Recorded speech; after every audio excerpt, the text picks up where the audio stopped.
मुझे लगता है अमित सर की स्पीच के बाद कुछ ज़्यादा बचा नहीं है मेरे बोलने के लिए, लेकिन फिर भी ऑनरेबल डिग्निटरीज, जैसा कि सर ने कहा, आज के कार्यक्रम के प्रोड्यूसर डायरेक्टर, इतनी खुशनुमा शाम को हमने आज विटनेस किया अजय सर की वजह से और विजय सर की वजह से।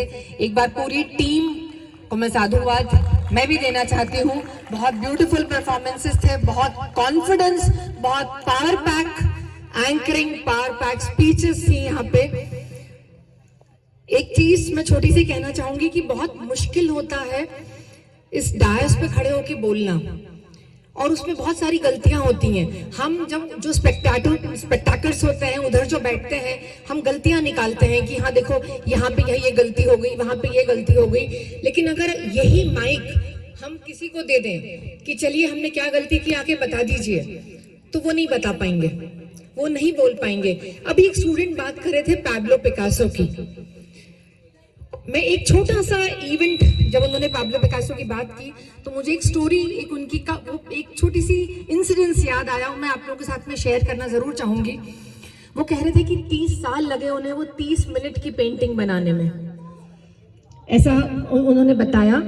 तो जब वो 30 साल उनका ये जो टाइम पीरियड चल रहा था, जब वो स्ट्रगलर थे या थोड़े से एस्टैब्लिश हो गए थे, तब उन्होंने एक पेंटिंग बनाई और उस पेंटिंग को उन्होंने मार्केट में रखा। उन्हें लगा कि मैं तो बहुत बिगनर हूँ, मैं तो स्टार्ट किया है मैंने, मुझे पब्लिक का ओपिनियन लेना चाहिए, मुझे पब्लिक की राय जाननी चाहिए कि मैं कैसा पेंटर हूँ। ये उनकी इनिशियल डेज की बात है और ये सही स्टोरी है। आप इंटरनेट पे जाके सर्च करेंगे तो आपको ये स्टोरी मिल जाएगी। ये स्टोरी मुझे मेरे फादर सुनाया करते थे। आज वो इस दुनिया में नहीं है, लेकिन ये स्टोरी मेरे दिमाग पे अंकित है, क्योंकि मैं भी एक फाइन आर्ट्स की बहुत अच्छी स्टूडेंट हूँ। बहुत अच्छा मेरा हैंड था पेंटिंग में। अभी बहुत टाइम से मुझे टाइम नहीं मिलता, लेकिन मैं पेंटर हूँ बहुत अच्छी। तो मुझे वो पापा लिंक करके ये चीज सुनाया करते थे। तो उन्होंने जब वो स्टार्ट कर रहे थे, when he was a beginner, he made a painting, बहुत ब्यूटीफुल पेंटिंग बनाई उन्होंने। और उनको लगा कि अब मुझे इस पर रिव्यूज चाहिए, ताकि मैं पता तो मुझे मालूम तो पड़े कि कैसा पेंटर हूँ।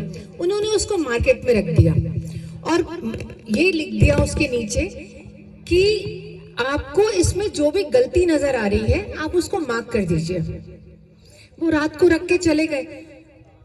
अजय सर जब वो सुबह आए, अजय सर आप सुनिए ये बात, जब वो सुबह आए उन्होंने उसको मार्केट में रख दिया पेंटिंग को, और जब वो सुबह आए तो वो इतने नर्वस हो गए, इतने डिसहार्टेंड हो गए, क्योंकि वो पूरी पेंटिंग लाल लाल लाल लाल निशानों से भरी हुई थी।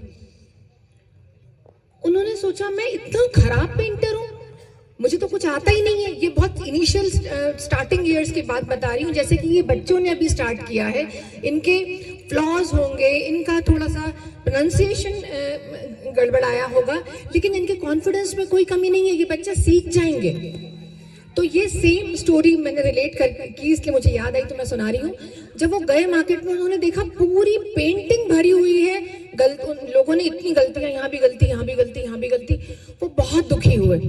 उनको समझ ही नहीं आ रहा था कि मैं इसको ठीक कहाँ से करूं, मैं इस पेंटिंग को ठीक कैसे करूं, क्योंकि कोई स्पॉट छोड़ा ही नहीं था किसी ने, हर स्पॉट पे लोगों को गलतियां दिख रही थी। तो वो हार गए, उनको नहीं समझ में आया।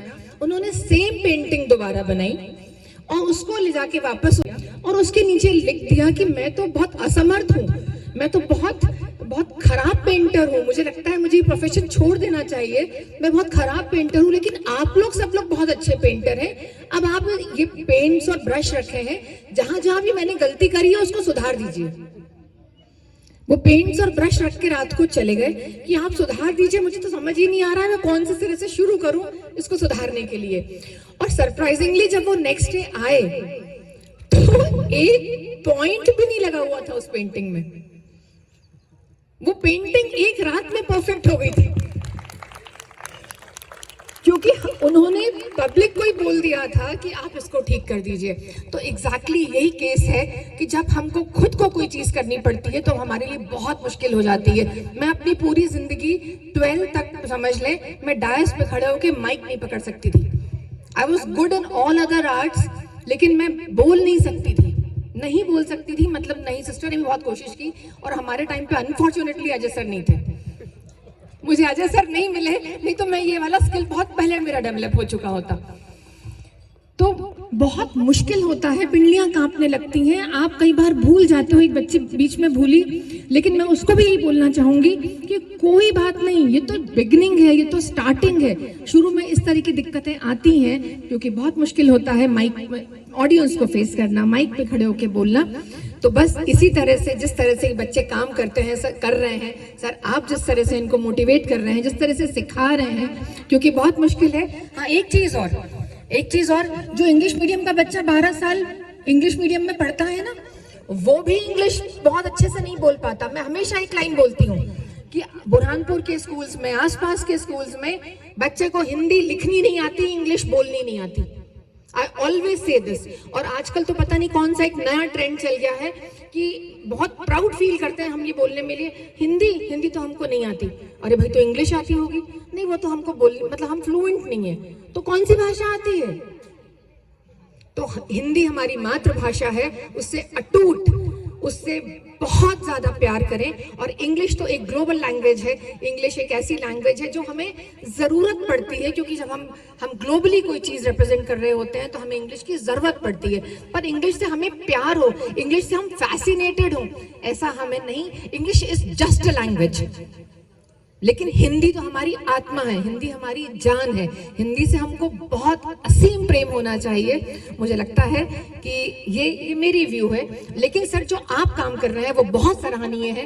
वो इसलिए सराहनीय है क्योंकि इंग्लिश मीडियम का बच्चा भी इतनी फ्लुएंट इंग्लिश नहीं बोल पाता है जितनी आज इस कॉन्फिडेंस से, जो मैंने पावर पैक परफॉर्मेंसेस है, क्योंकि उनका कॉन्फिडेंस, जैसा कि अमित सर ने बोला, उनका कॉन्फिडेंस आसमान छू रहा था। और सर, यहाँ खड़े होके एक ऑल टुगेदर फॉरेन लैंग्वेज में इतना कॉन्फिडेंस लेकर बोलना, ये बहुत बड़ी बात है। मैं सारे पेरेंट्स से एक बार पुनः आग्रह करूंगी कि उन बच्चों को मोटिवेट करें, उनको एनकरेज करें, सर को मोटिवेट करें, क्योंकि सर एक बहुत सुंदर काम कर रहे हैं। सर हमारे बच्चों के अंदर कॉन्फिडेंस बिल्डअप कर रहे हैं, और कहीं ना कहीं अनफॉर्चुनेटली हमने इंग्लिश को अपने कॉन्फिडेंस से जोड़ लिया है। ये नहीं होना चाहिए। हमें ऐसा लगने लग गया है कि हमारा कॉन्फिडेंस मतलब इंग्लिश, ऐसा बिल्कुल नहीं है। आत्मविश्वास तो आत्मविश्वास ही होता है, चाहे किसी भी भाषा में हो। बहुत बहुत शुक्रिया सर, आपने हमको यहाँ बुलाया। इन बच्चों की लाइव परफॉर्मेंसेस हमने देखी, बहुत सुंदर बच्चों में आप लोगों को हमेशा बहुत अच्छा काम कर रहे हैं आप, बहुत अच्छा सीख रहे हैं आप। आपकी गुरुजन के हमेशा ऋणी रहिए, क्योंकि ये जो काम कर रहे हैं वो आपके ऊपर आपका कॉन्फिडेंस बिल्डअप कर रहे हैं, आपकी पर्सनालिटी ग्रूम कर रहे हैं। जो जैसा कि अमित सर ने बोला, कोई आयाम छोड़ा नहीं, सारे करंट इश्यूज आपने उठा लिए, हर इशू पर बच्चे बोले, और ये जो कहीं ना कहीं ये जो नॉलेज है उनका, ये जिंदगी भर उनके साथ रहेगा, ये जिंदगी भर आपको प्रेज करेंगे। Thank you so much, thank you for inviting me, giving me a chance to stand over here and talk to you all. Thank you.